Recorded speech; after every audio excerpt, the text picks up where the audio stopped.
Although I'm trying to be nice, I really shouldn't be, because like nobody in there deserves kindness.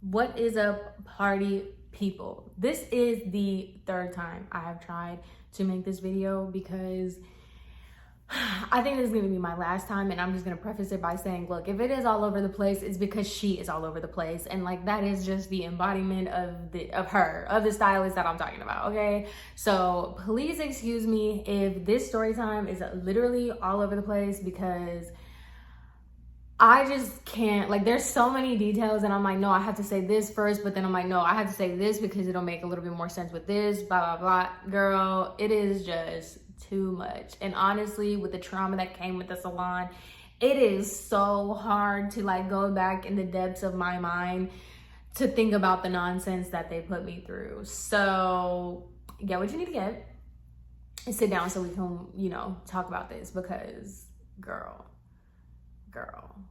First things first that I want to get out the way, this video might come across a little mean, maybe.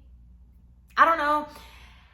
It's just like, I have to state the facts. I'm sorry. Like I'm trying to like tread lightly, and I'm trying to say things in a certain way so they don't come across a certain type of way. But like at the end of the day, like this is just what it is. Like this is what's happening. This is what was going on. And quite frankly, I can't hide it. Like I can't sugarcoat it, and I cannot make her look less delusional than what she is. So also want to let you guys know that although that's kind of like how I feel about this, no one in that salon is a victim.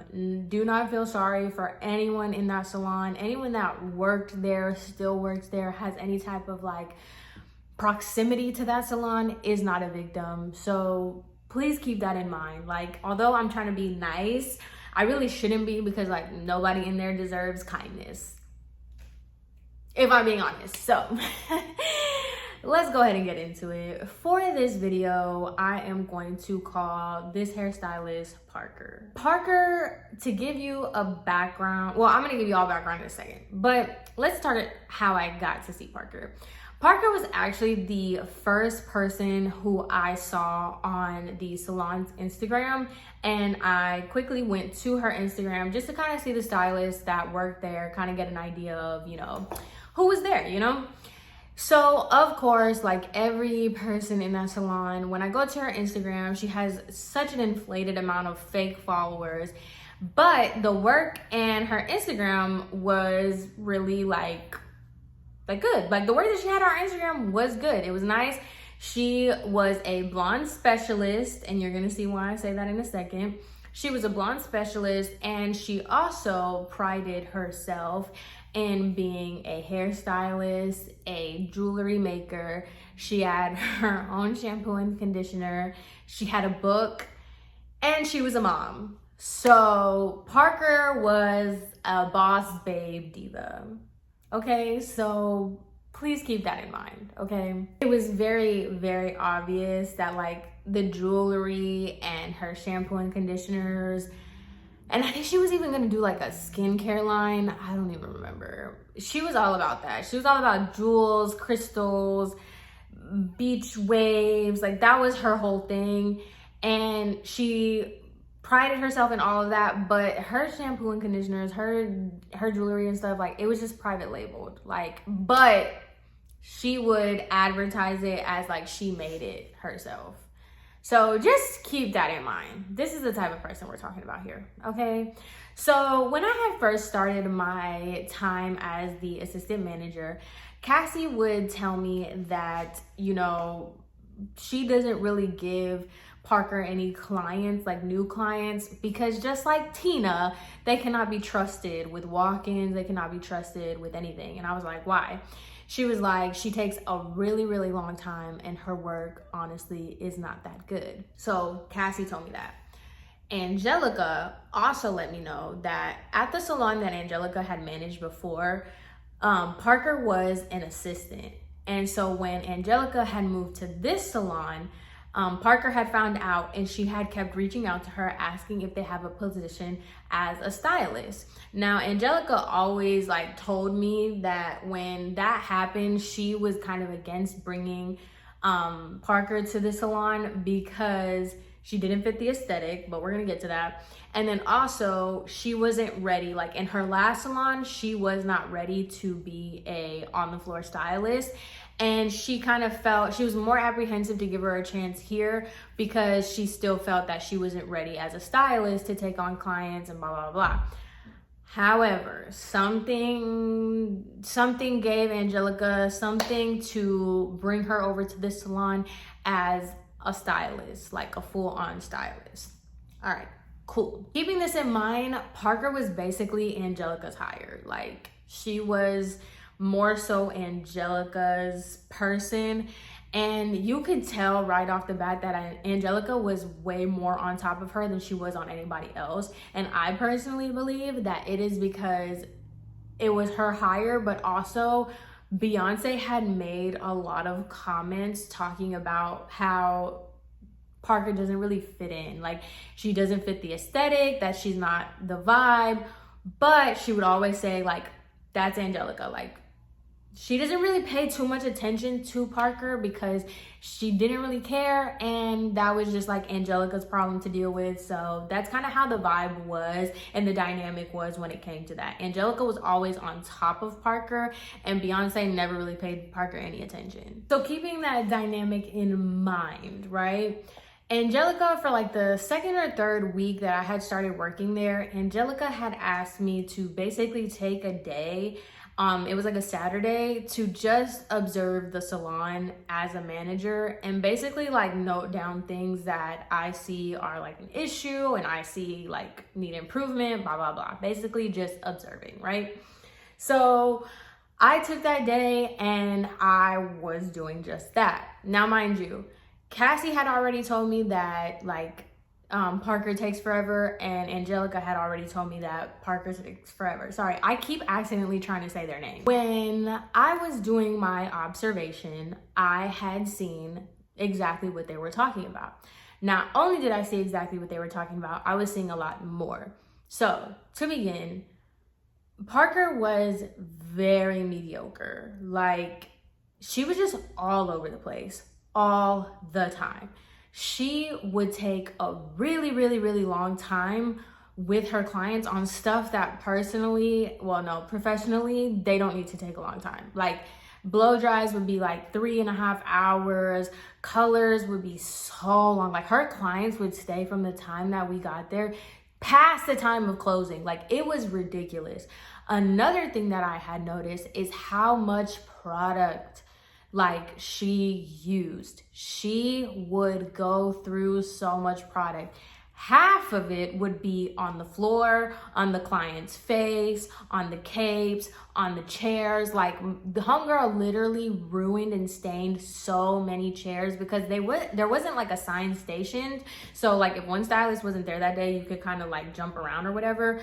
But you always knew where Parker was because she would leave it a mess. Like, stains everywhere, color everywhere. She was just like so all over the place. Another thing that I noticed about Parker was that she would double book her clients. Now, once again, Cassie wasn't booking her clients, Angelica wasn't giving her clients. So these were all clients that she was scheduling and setting up by herself. And it would just be like, girl, why would you book yourself a color correction and then like full highlights and then double book it? Like, and I'm gonna tell you, like, and this is what I'm saying, like, I'm not trying to be mean, but like, let's be for real. Parker was very delusional, like very delusional. She had a very like false sense of reality when it came to herself and like life, I guess. I don't know. So let me just keep it moving. So she would like double book herself. And mind you, if you're not familiar with salon double booking, it is basically like, I'm gonna put the color on this person's hair while they're processing. I'll put color on another client's hair while that client is processing. I'll finish this color. And then by the time I'm finished, they're done processing, I can do you next. That's kind of how that works, you know? It's supposed to be like a ping pong. She would take it as like, she would literally start highlights, stop in the middle of the highlights, go to another client, start highlights on them, pause in the middle of that, go back, finish the highlights, go back. She was constantly just doing that all the time, okay? Now, mind you, this is also like, she would never want help. Never want help. She would constantly turn down the assistant. She would constantly, anytime I was like, hey, or Cassie would be like, hey, do you want the assistant to help you like shampoo or whatever? She'd be like, no, I got it. And then she would stop working on the client that she was with and go to another one. Mind you, this is while I was observing, but I saw this before I started observing. I saw this after I was observing. Her clients were like not pleased. Like, they were visibly annoyed. They would come up to us and say things. They would like complain. They were very vocal about how like annoyed they were or whatever with their service. And she would just like, I'm not kidding you, one lady one time was so mad about how long she was taking that she asked to go with another stylist. She stopped the client that she was currently working on to finish and like do the client that complained, and had the nerve to tell me and Cassie that like everything was fine. She was like, no, that's just her personality. Like, that's what I'm saying. She was like delusional kind of, or like maybe just a liar. I don't know. But anytime, like when that happened, me and Cassie were there that same exact day when that happened. And she came up to the both of us. She was like, oh, I love that color. Like, and we were like, oh, you know, was she okay? Like when you finished? And she was like, yeah, no, like she was perfectly fine. Like, and then Cassie was like, well, you know, she did let me know that she didn't like the color like that you did. And she's like, no, I already talked to her about that. It's fine. Like, I let her know what was going on. Everything's good. So she would always like, literally, she would set her clients on fire and tell us that like, no, everything's okay. Like, everything's perfectly fine. There's nothing going on right now. That was her. Like, so when I was observing, I had seen a lot of these like mediocre messes that she was making. Another thing was like, everybody in that freaking salon, everybody had an excuse. Everyone had an excuse for why it is that they could not follow directions, why it is they wanted to do whatever the hell they felt like doing. Her excuse was that she was a new mom. Like, she just had a baby and she's coming back to the workforce. She's a new mom, like everything. And like, look, cool, kudos to you, respect to all mothers out there. But like, when I tell you, everyone in that salon had some excuse and they would just stick to it. That was hers, okay? So she would come to the salon so late. Like, and every day it was something. She was the same thing with the assistant. My baby didn't sleep tonight. Mind you, you are the only one booking clients. You are the only person who books your own clients. Her and Tina do. I kind of feel like her and Tina and the assistant, I forgot what I named the assistant in the last video, like Parker is like a mix of both. Like, I don't know how to explain that. She would always, like, her clients would be at the salon. She would come in 45 minutes late. And then I'd be like, hey, Parker, your client's here. She's like, oh, my baby didn't sleep or whatever. She's like, oh, my baby's crying. My baby hid my keys. She said that, girl. She said her baby hid her keys. Whatever. Like, it was just always something with her. And the thing that I didn't understand about her was like, she was so all over the place, but like, she never had a sense of urgency. And so she would come with her client that she booked. She would come like 45 minutes late to the appointment. They would be waiting in the waiting room the entire time. And mind you, because she booked her own clients, like, I don't know what you're here for. I don't know anything. She would come in late and then she'd be 45 minutes late and then she'd take an additional 20 minutes to get set up. And I'm just like, and that was another thing that I didn't mention in the assistant video. These people would come late, right? They would come late and have, oh my God, the audacity to be in the back making themselves coffee. That is so Miami. So Miami, it's not even funny, but it was just like the audacity of you. Like, she would be one of them. You're late, 45 minutes late. Your client has been sitting there and you're gonna take an additional 20 minutes and you're gonna drink the coffee too. Just craziness, okay? Just wild, right? So now that I'm kind of getting accustomed to the salon and everything, another thing that I would see is that like whenever Beyonce would come in, like I mentioned, she never really gave, like, if you did not run to the door and lick Beyonce's ass to be like, oh my God, Beyonce, how are you? What's going on? Blah, blah, blah, blah, blah. If you did not do that as soon as she walked in, like Beyonce didn't care about you. So like, not only did she not really care too much about like Parker because of Angelica hiring her, but also like Parker wasn't really like up her ass like that, so she never really paid much attention. But it was always very funny to witness their interactions because, like I said, I don't even like Beyonce, but Beyonce is kind of like an influencer. She's in the know, like whatever. You know, she's kind of one of a D-list one, but she's in there. Anytime like Beyonce would say something about like a brand deal or say something like anything that has to do with like entrepreneurship or something, here comes Parker like, oh, no, I completely understand because like, you know, us as entrepreneurs, blah, blah, blah. And I'm like, girl, I'm telling you, I do not like Beyonce. I don't think Beyonce's work is, you know, stellar either, but I do think there is a huge difference between the entrepreneurship that Beyonce has going on versus what you have going on. So far, you know, it's pretty harmless. Like, it's nothing crazy that she's doing. It's just kind of like Delulu, right? So another instance of her delusion is, okay, so Angelica had restructured the salon, like I've been saying over and over again. However, she had started kind of like implementing, well, she was going to start implementing a contract that basically said because the employees were not employees, they're technically just 1099s, and they just felt like they could do whatever they want. Like at this point, it was just like booth rental without booth rent fees. So like, but okay, how do I want to say this? Okay, so she had implemented a contract that was basically going to start charging the stylist 3% of their commissions, their earning, whatever the hell.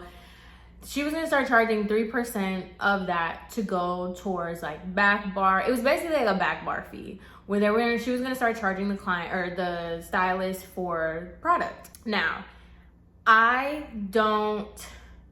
how do I want to say this?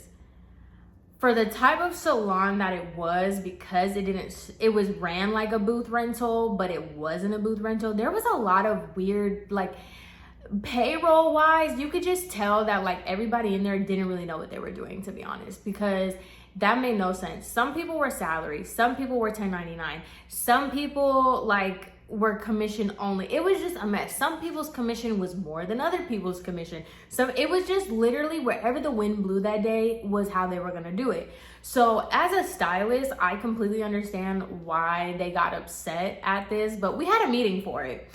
So when they brought out these contracts or whatever, they gave it to all the stylists individually. They sat with every single stylist individually with Beyonce, and basically there was already issues with a lot of stylists with this 3%. Like, it had caused a lot of commotion. Now, with Parker in particular, when Parker was in the meeting with Beyonce and Angelica, she was basically upset because she was like, no, like, I don't feel like 3% is, you know, like, I don't feel like that's fair. And she was basically saying how, like, she feels that she doesn't get the recognition or the opportunities that she sees the other stylists getting. And it's just like, yeah, girl, because they don't really like you for real. Like, you're not Beyonce's friend. If you're not Beyonce's friend, she's not gonna pay attention to you. And honestly, I really, like, for everybody that was like seeking Beyonce's approval or these opportunities that Beyonce was giving, I'm like, you have no idea what comes with that. Like, you are making a deal with the devil. Be happy that she's not offering you these opportunities. Oh my God. So Angelica had told me about how that meeting went individually with Parker, but we were also gonna have a group meeting. Why they thought this was a good idea, I don't know. But they decided that they were gonna have a group meeting, and that was the meeting that happened it's the famous 8:30 a.m. meeting, right? Mind you, one of the stylists didn't show up because she said that she doesn't come in on Wednesday and she's not gonna come in early for nobody, literally. We're gonna make a story time about her too. Don't worry, she's coming. But Parker, you know, during this meeting, you know how the assistant decided to, you know, take the mic and go on and on about like how, you know, the assistants and the tips and blah, blah, blah. Well, Parker also decided to take the stand, and she decided, and this is what I'm saying, like, it's just delusional. She decided to, you know, air out her grievances in front of everybody, which I feel like there's always going to be that person. You know, the people in the meetings when like you're having a group meeting at work or something, and they'll be like, oh, we don't want you guys on your phone. There's always going to be that one person that is like, well, I need my phone for emergencies. Like, I need my phone. What if my kids call me or whatever? Like, we're not talking about your personal, like, we're literally not talking about you. We're talking in a generalization or whatever, but there's always that one person that wants to make it so specific to themselves. That was Parker. Well, that was everybody in that freaking salon. What am I saying? So Parker decides that she is gonna say, well, I feel like I have a better idea because I don't agree with the 3%. I don't feel like you guys should be taking the 3%. I have my own like shampoo line, and I have my own line that I could bring in, and we can use it like here at the salon rather than having to charge everybody 3%. Even though she was so delusional in saying that, you kind of got to give it to her. Like, at least you're your own cheerleader, because why? Like, I was trying so hard not to laugh, because you should have seen Angelica's face and you should have seen Beyonce's face. I was just like, and like Angelica was not playing. Like, she would tell people like, we're not talking about that. And she was like, especially like that with Parker. But just like the fact that she said that, and Angelica was like, why would we do that? No, we're like, this salon is known for the products that it's using, so we're gonna continue to use the products. But I was just like, good for you for thinking that we were going to just change the back bar to this salon. Like, mind you, we're using like Redken, what else? What was the stuff? We used a lot of Redken, Goldwell, like big names, right? And great products. I'll give them that. They did use really good products. But it's just like, for you to, because you don't want to pay 3%, what makes you think that the salon as a whole is going to turn to your private label shampoo? Like, that is crazy work. But she said it, and Angelica shut it down real quick. She was just like, no, we're not going to do that. So that whole like thing, that whole meeting was full of a bunch of stuff, but one of the biggest things was that 3%. That 3% really shook the table when it came to all the stylists, because they were not having it. That meeting happened, and no one really paid attention. No one really paid attention to Parker like that anyway. But so what? All moves on.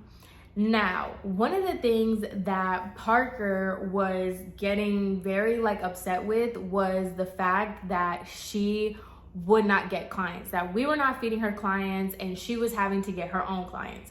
Now, that was an issue that like her and Tina both had in common, but the thing was like, unfortunately, like Parker, anytime we would give her a client, it was always something like, and I'm not even going to talk about just tardiness or anything. It was just like, she would do a haircut on the person and the person wouldn't like it, so we would have to offer them something for free.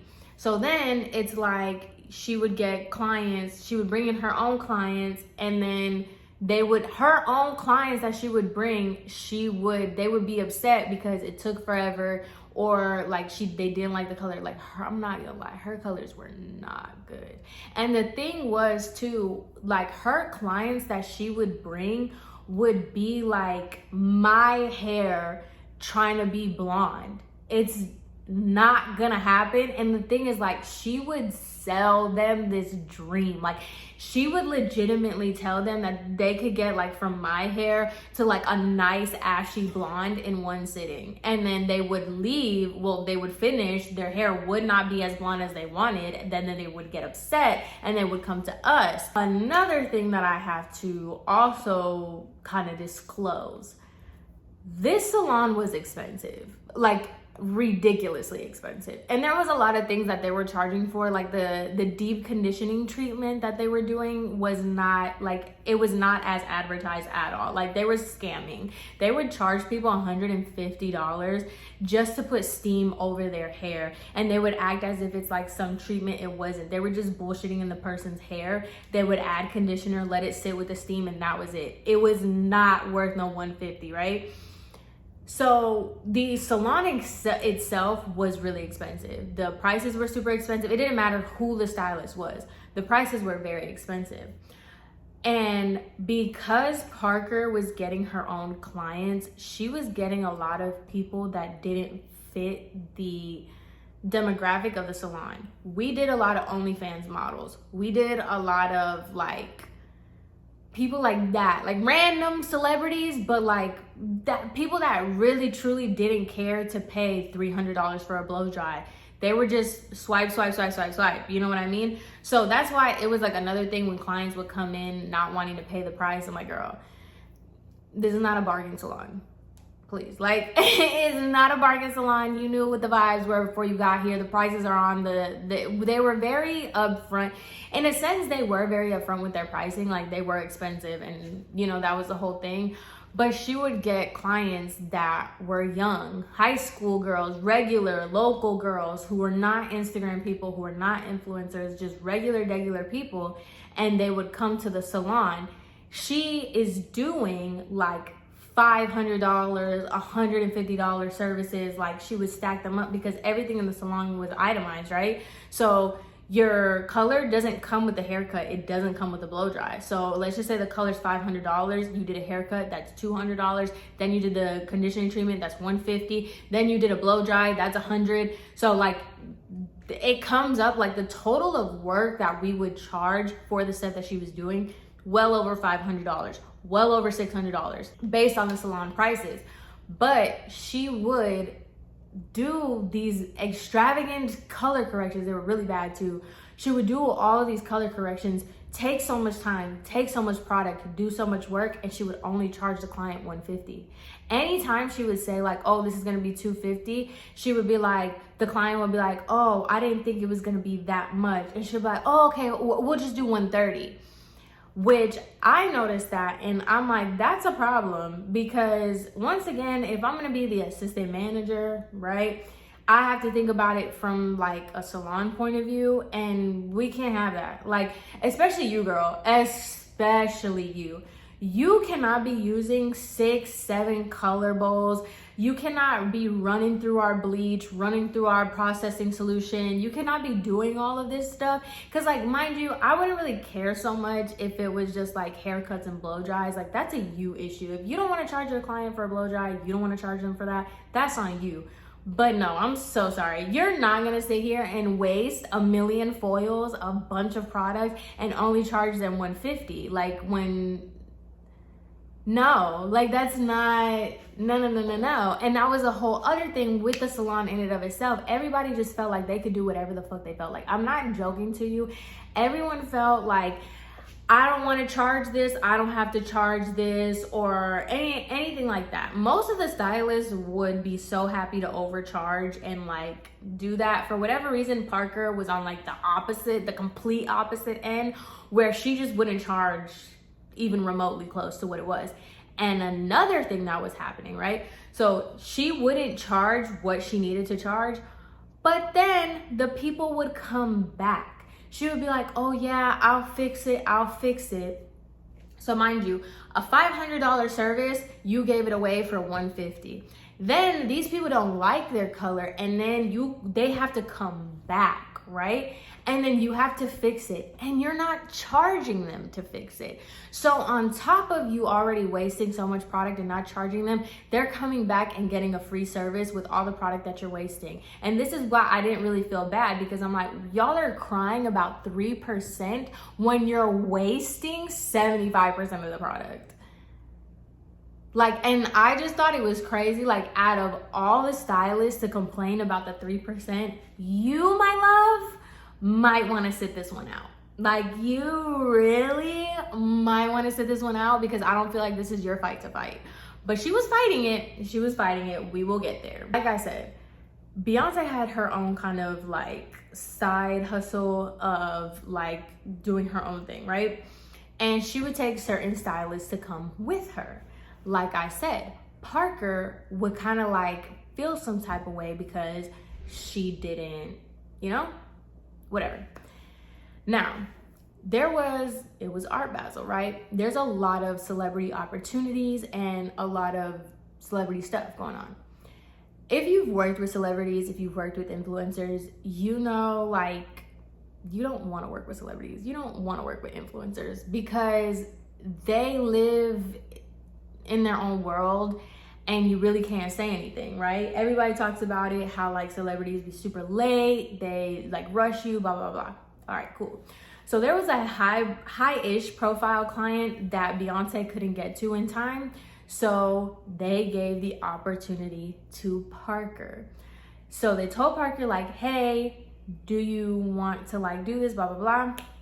She says yes, because that was another thing. Everything was like, I want clients, I want this, I want that. She wanted all these things. Like, it was really like delusional, but it was just like, you want all these things when like you're still not ready yet. You still don't have this, you still don't have that, but whatever. We're gonna give you this opportunity.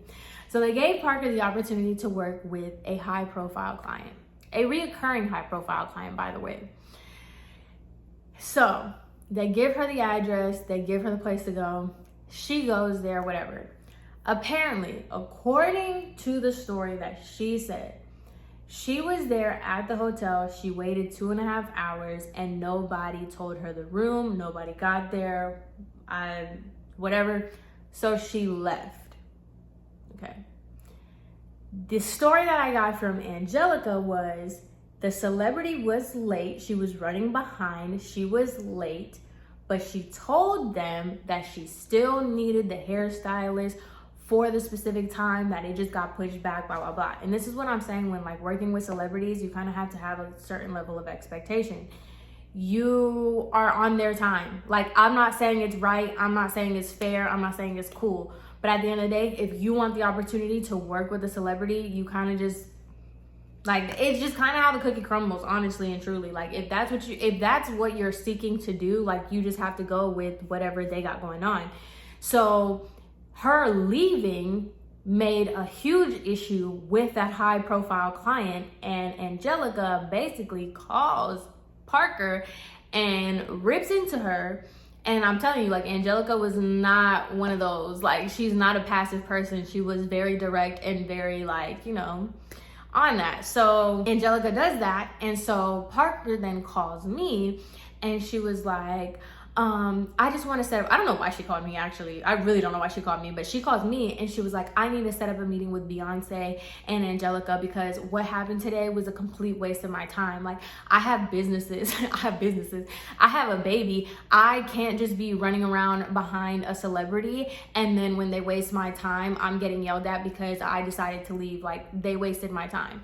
Her whole thing was that the celebrity wasted her time. And although I completely understand where she's coming from, it's the name of the game. Like, I don't really know what to tell you. The celebrity, yes, if they booked you for 6 and they came at 9:30, like, they still expect you to be there at 9:30 because they needed their hair done by you. It was like a whole thing. Not my fight to fight, not my circus, not my monkeys. Honestly and truly, I don't care about the high profile client, and I don't care that your time got wasted. Like, I really don't care about either. So she calls me and she tells me that she said she wants to set up a meeting with Beyonce and Angelica. So I tell Angelica, I'm like, hey, she wants to set up a meeting with you. Basically, she's upset because she said that you guys wasted her time, blah, blah, blah. That set Angelica off. She was like, who is she to question me and why I'm doing things? Like, she shouldn't even do this, she shouldn't even do that. Like, Angelica was set off by that. And she was basically saying that, like, at this point in time, like, she doesn't see her going into the new year anyway. She's like, she has an issue with the 3% when she's wasting all the products. She has a problem with the fact that we finally give her an opportunity. She doesn't want to take it. She feels like we wasted her time. And she's basically, like, asking for all this stuff that she doesn't deserve, nor does she kind of, like, fit it or whatever. So I got that side from Angelica. I also got the side from Parker. And I kind of saw, like, where everything was going. Well, Angelica took that as, don't put her any clients. She could do it all by herself. Oh my God. Y'all, I completely forgot about this. So hold on. Before we get to that, rewind a little bit. After the whole thing about, like, the meeting or whatever, when she had a meeting personally with Beyonce, Angelica, and her, they also were clocking her because she would come to the salon 3 days out of the week, and then she would do hair at home. So she was kind of like double dipping in a sense. And the thing was, everybody in that salon just had their own idea. Like I said, it was weird. Like, some people did this, some people did that, some people worked in California, some people worked here, and then blah, blah, blah, blah. So she took that as, like, she can work in the salon and she can work from home. So they were basically telling her, like, with this new contract, you have to pay the 3% and you can't take clients. Like, they were basically trying to explain to her, like, no, you cannot take clients at your house while also working here. Like, you need to bring your clients here or whatever. And then her whole argument was that her clients don't want to pay that much, that our prices are too expensive. And so, like, she's not helping her situation. Like, of course, like, what do you want? And that was, like, the thing with me, like, that I was personally just, like, thinking about, like, girl, what is it that you want? Because I don't feel like this salon is, like, the fit that you're looking for. Like, I really, really don't think so. And so she was upset about that. And then the whole celebrity thing happened. So after that, Angelica told me, she was like, look, she wants to sit here and she wants to do her own thing. She's complaining about the 3% and she doesn't want to stop doing clients at home. That's her own problem. Stop. Like, I already told you not to put any more, but, like, really don't feed her any clients to the point that she's going to quit. Essentially what Angelica was saying was, like, don't book her to the point where it's like she quits rather than having to be fired. You know what I'm saying? That's what I'm saying. Nobody in this salon is a victim. Everybody here is shiesty. Like, why you just couldn't fire her, I don't know, but she decided to not just keep her like that until she decides to quit. But when you're working with, like, kind of a Delulu person, that doesn't really work. Like, that's not really how that goes. So whatever. Everything was still chaotic. Like, I'm not kidding you. Every single time she had this one girl, oh my God. That girl decided to bring her and her, you know, after school, middle school program with her. Like, this client of hers was such a bitch. Like, oh my God. She comes in, mind you, she's probably like 18 or something. She comes in with her, like, 5 friends, and she's coming to get her hair done with Parker. Now, once again, Parker overbooks herself the whole time that, like, that client was there with Parker, because it was like a million years. Her client was, like, complaining the whole time. She was like, her and her friends kept asking for coffee, for water, for this, for that. Like, all of her friends, like, it was a lot of them, kept asking for things and asking for our cleaning lady to do this and asking for that. Just being really annoying and just, like, just the worst time ever. And that was the thing too, like, the clients that she would bring in were, like, kind of ratchet and stuff, so they would be, like, doing the most every time. And I'm just like, I hate being that kind of person, but it's just like, because, you know, look, I'm not, like, the most bougie, elegant of them all, but, like, time and place. Like, she would just bring the most rowdy people. And, like, one of them had, like, oh my God, one of them literally brought, like, a speaker, and, like, we had a speaker and we were playing music in the salon. The girl that I'm talking about, her friend brought in a speaker and started playing Bad Bunny super loud. And then when we told them, like, hey, can, like, you turn that off? Like, no. they had an attitude. Like they like had the nerve to have an attitude with us. It was just a mess. Just the clients that she would bring were not it, and like they didn't fit it. But whatever. The whole time this client is just complaining. Things kind of came into a head because she didn't like her hair, and she was telling her, like she was telling the stylist Parker that she was not gonna pay for it.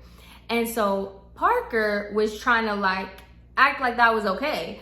Basically being like, no, I understand, like when you come back, blah, blah, blah. So Parker comes up to me and she was like, hey, I'm just letting you know that this client is not gonna pay for her hair done because it didn't really come out the way that she wanted, because of course she's not gonna say that she didn't like it. She was gonna come up with like the most rainbow version of what was actually happening.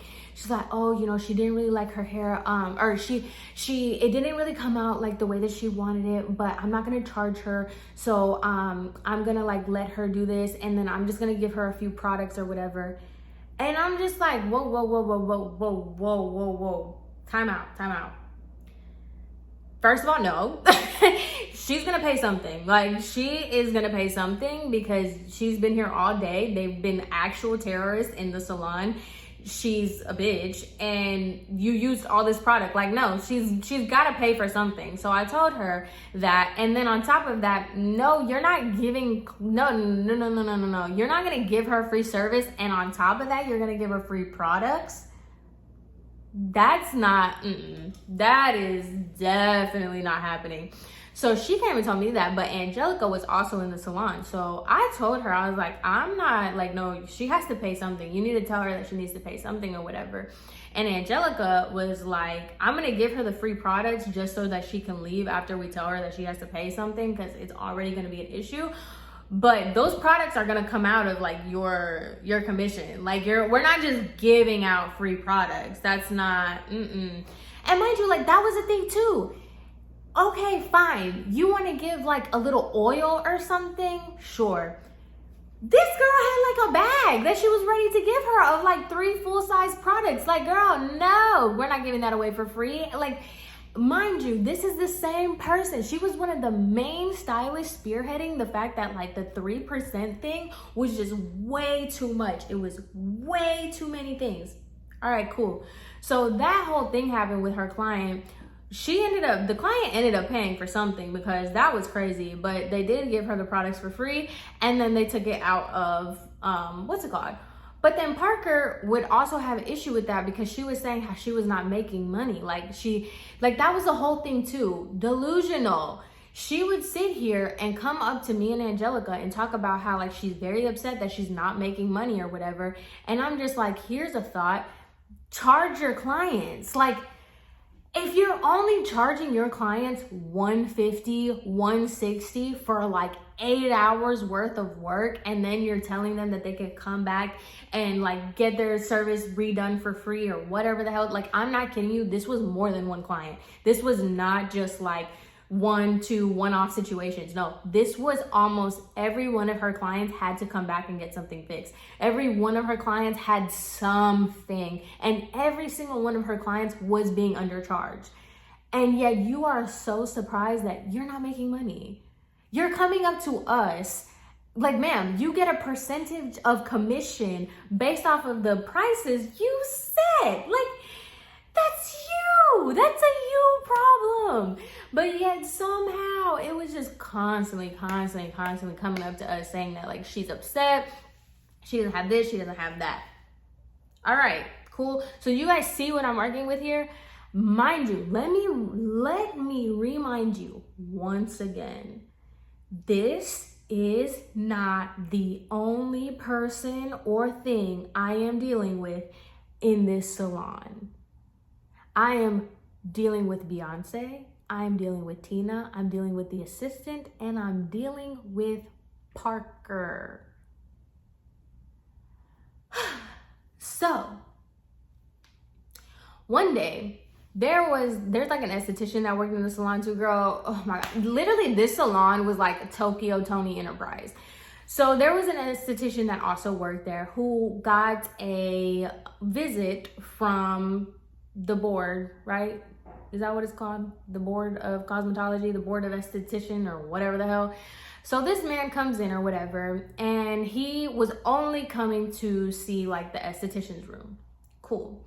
So when he came in, I had kind of gotten the inkling. I was like, that means like they're doing their little rounds. Like most of the time the board of cosmetology will let you know, or like they'll kind of give you hints or whatever to kind of get it together.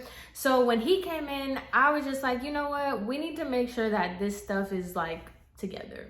So I'm looking at the back wall because, you know, you have to have the licenses displayed, and I'm looking at this and I'm like, where is Parker's license? Because some of the stylists, their licenses were expired. So I had to address that, which was a whole other thing. But I'm like, where is Parker's license? Like, this is weird. So I asked Parker, I was like, hey Parker, when you get a chance, can you bring your license, or you can just send it to me like via text message, and I'll print it off myself and I'll like put it, you know, on the wall. And she's like, oh yes. I asked her directly to her face. And she's like, oh yes, I'll bring it, no problem. Yeah, like I have it, don't worry, I'll send it to you. Like, all right, cool. I'm not the type of person, you say you're gonna send it to me, like I'm not gonna blow you up for it. I'm not gonna say anything about it. Like, all right, cool. Like, all right, a day went by, 2 days went by, 3 days went by. The end of the week came and I was like, hey Parker, don't forget, like before she left, I'm like, don't forget, like, give me your license, like, send me your license. She's like, oh yeah, don't worry about it. I'll send it to you when I get home. I'm like, all right, cool.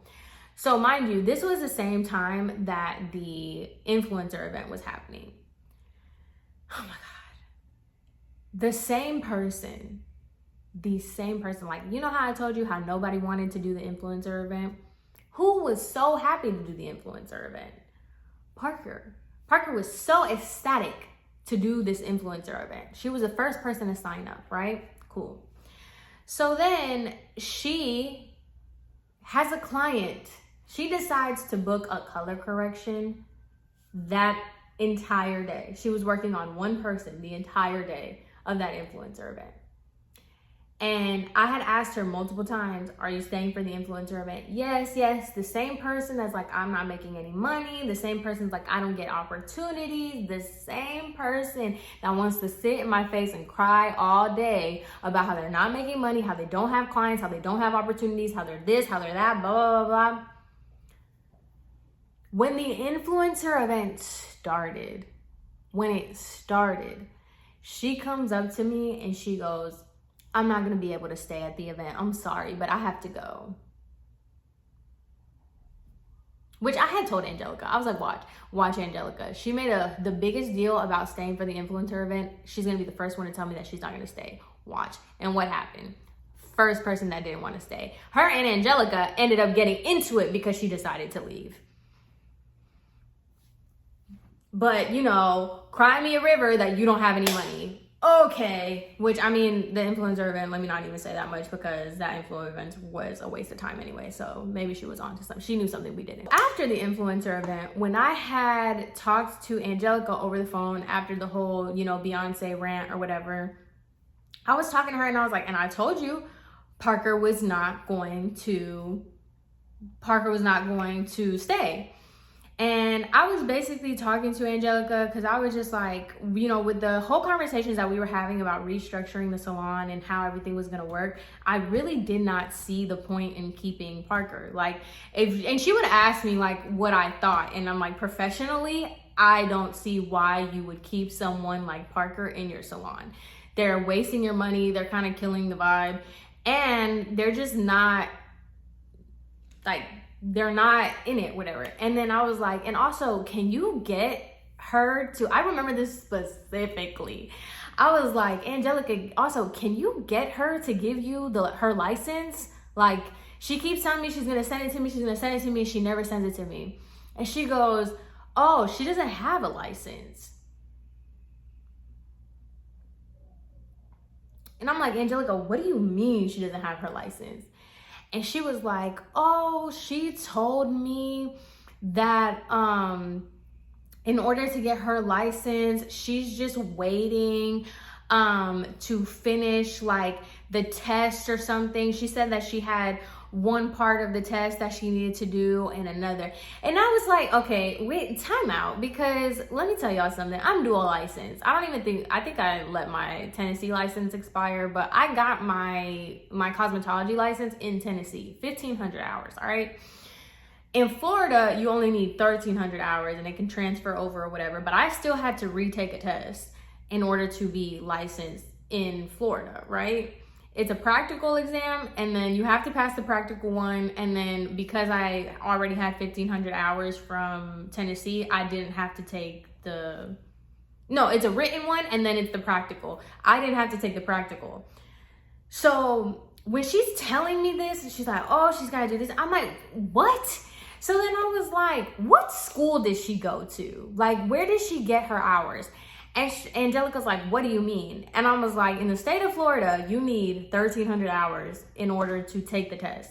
Where did she go to school?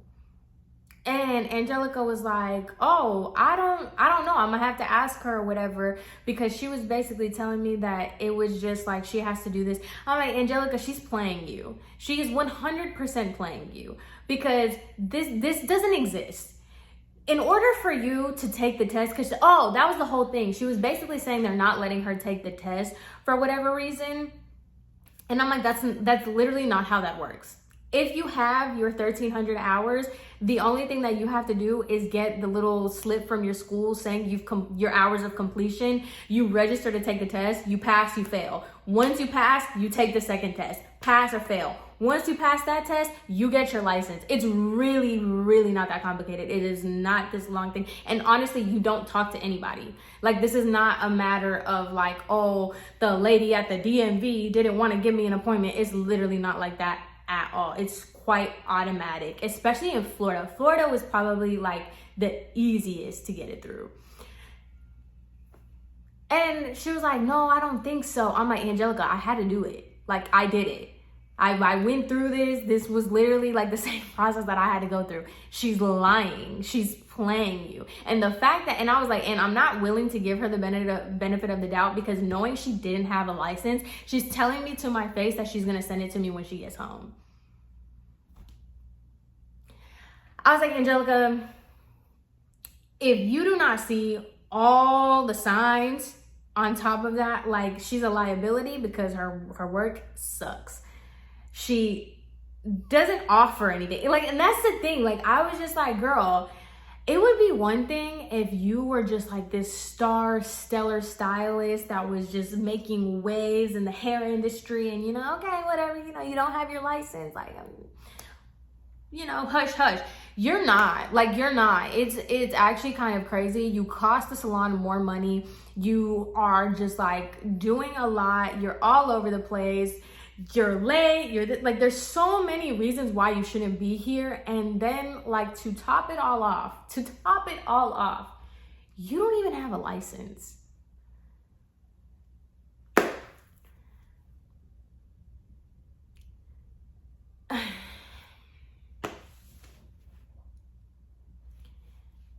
I was just like, Angelica, that's you, girl. Like, I'm gonna pull a Beyonce. That is your problem to deal with. I'm not gonna entertain this girl no more. Actually, I already knew I was quitting, so I really didn't care. But I'm just like, wow, this is crazy. She also quit, spoiler alert. Parker quit. She didn't go into everybody quit. Honestly, a lot of people that were like not in Beyonce's like realm of ass kissing, they left after the new year. This, like, once January 1st hit, that salon was bare because a bunch of people left. Like, I left, 3 stylists left, like a whole bunch of people decided to leave. So who knows what she's got going on now. I'll probably go check her Instagram after this video just to see what she's got going on. But just the crazy, like, there's no reason I should have these many stories. Like, there's really not. Literally, all I wanted was a job. So, anyway, God bless. You know, new beginnings. Thank God we are not where we were a year ago. But anyway, yeah, guys, I hope you guys enjoy this video. More to come, more to come. But anyway, I hope you guys have a great rest of your day, and I will see you in my next one.